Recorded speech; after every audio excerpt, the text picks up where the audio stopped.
একটা কথা বলে যাই আপনাদেরকে, কোনো সময় কোনো মানুষের মনে আঘাত করবে না, কোনো মানুষের হৃদয় ভেঙে দিবে না। কারণ মানুষের মন আর আল্লাহ পাকের মসজিদ সমতুল্য।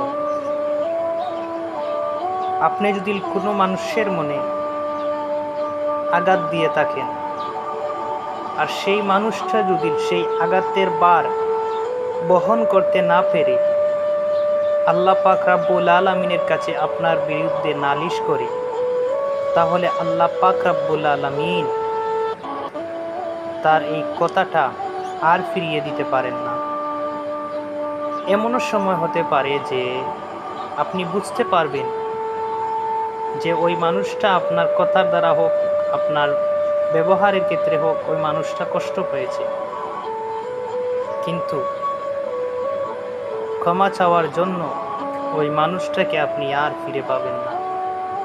তাই যতটুকু সম্ভব এই কাজ থেকে বিরত থাকবেন।